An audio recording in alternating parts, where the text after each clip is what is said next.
Good morning student. हमने सेनापति का जीवन परिचय पढ़ा और उन्होंने जो कविता लिखी है उसका परिचय हम पढ़ते हैं। तो सुनिए, यहाँ प्रस्तुत कविता सेनापति के ऋतु वर्णन का प्रौढ़ एवं प्रांजल नमूना है, नया और पुराना। इसमें पूरी निपुणता से ऋतु के उत्पादनों एवं लक्षणों का उपयोग कवि ने किया है। बसंत का वैभव पूरी छटा के साथ पंक्तियों में पिरोया गया है। कवि ने ऋतु बसंत का सूक्ष्मता पूर्वक मानवीकरण किया है। पूरा परिदृश्य राजा के आगमन काल की वस्तुओं एवं भावनाओं से बुना गया है। रंगीन उपवन सुगंधमय कोकिल चारण की भूमि में पदगान कर रही है। शोभा के सुखमय उपकरण सेना के कवायद की छवि उत्पन्न करा है, क्योंकि राजा एकाकी गमन नहीं करता। इसी तरह भीषण ग्रीष्म के बाद झुलसी हुई प्रकृति पर जब वर्षा की बूंदें पड़ती हैं तो धरती नयना विराम एवं सुखमय हो जाती है। मानसून का आगमन इस कृषि प्रधान देश के लिए उत्सव की तरह होता है।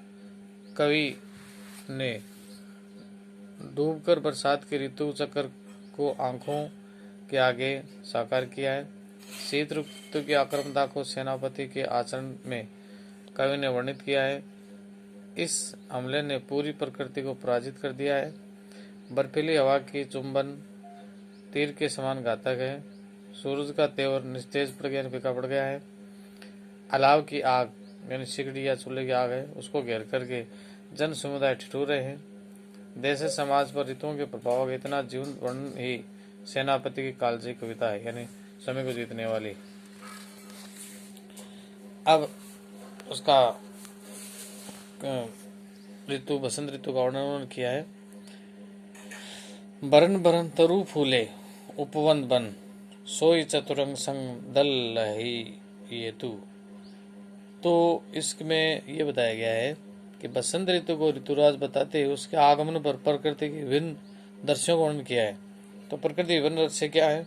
बरन बरन तरु फूले, अनेक अनेक, बरन माने वरण रंग, तरु माने पेड़, फूले उपवन बन, अनेक रंगों के पेड़ और बगीचे हैं, वन है, वो खिले हैं। सोई चतुरंग संग दल लहिउ, और चतुरंग माने चार, सेना के चार अंग।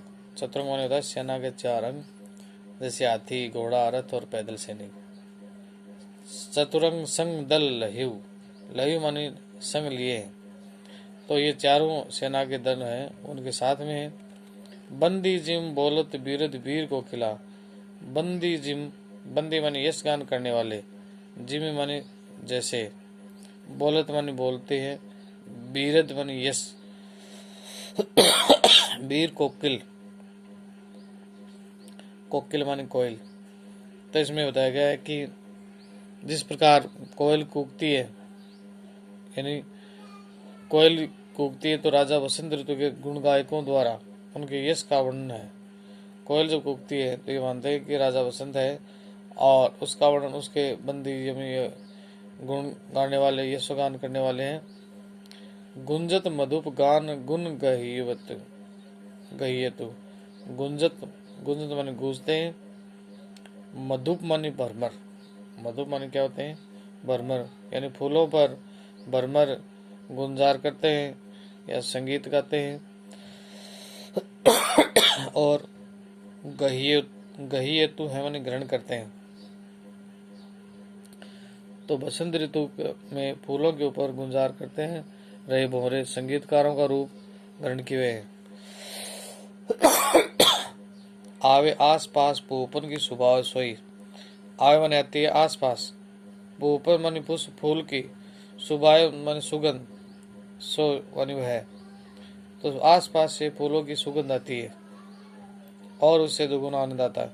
सोने की सुगंध माज सने रही होती, मांझ मानी होता है बीच में। तो ये बताया गया है कि जिस प्रकार सरसों है तो उसके फूल सुनहरे होते हैं, सोने के सुगंध माज रहे होते, जैसे सोने के फूल खिल गए हों और उनके साथ सुगंध छा रही हो, यानी सोने में सुगंध होने की बात बताई गई है। सोने में सुगंध होने की बात, एक कहावत है, सोने में सुहागा होना, तो सोने में सुगंध होने की बात इसमें बताई गई। शोभा को समाज, जिससे क्या है समाज की शोभा बढ़ती है। और सेनापति सुख साज आज, सेनापति जो राजा है वो सुख संपत्ति के साथ आज नजर आ रहा है। आवत बसंत ऋतु राज का हेतु, जो आता है उसको जो सुखी रूप से, तो सभी प्राणी सुखी हो रहे हैं। ये सारा साजवाब बसंत ऋतु के आगमन के उपलक्ष्य में हो रहा है और एकदम प्रसन्न दिखाई दे रहा है। तो इस प्रकार बसंत ऋतु का चित्र आपने पढ़ा, वर्णन पढ़ा, और अगला वर्णन है हम कल के वीडियो में पढ़ेंगे। तब तक के लिए आप इसको याद कीजिए। थैंक यू, धन्यवाद।